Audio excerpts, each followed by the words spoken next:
వాళ్ళ మేనిఫెస్టోలో 6 గ్యారెంటీలు ఇచ్చారు. అందులో వికలాంగులకు ఉచిత బస్సు సౌకర్యం ఇస్తామన్నారు. ప్లస్ ఇంకొకటి ఏంటంటే పెన్షన్ 4,000 నుండి 6,000 రూపాయల వరకు పెంచుతాం అని చెప్పేసి ఇప్పుడు 2.5 సంవత్సరాలు అయినప్పటికీ కూడా ఇప్పటి వరకు శుద్ధశుద్ధి లేకుండా పెన్షన్ పెంచకుండా వికలాంగులతో ఆడుకున్నట్టుగానే ఉన్నది.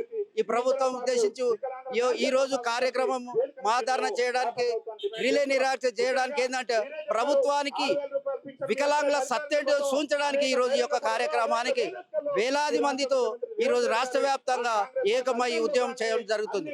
అదే విధంగా ఈ రోజున మహిళలకు ఒక మంచి కార్యక్రమం తీసుకున్నది. ఉచిత పాసు వాళ్ళ కాలరెక్కలు ఉన్నప్పటికీ కూడా వాళ్ళ ఉచిత పాసు ఆధార్ కార్డు మీద తీసుకుంటుంది. మేము నడవలేని పరిస్థితిలో ఉన్నప్పటికీ కూడా ఇప్పటి వరకు మాకు ఉచిత పాసు సౌకర్యం లేక నానా ఇబ్బందులు పడుతుంది.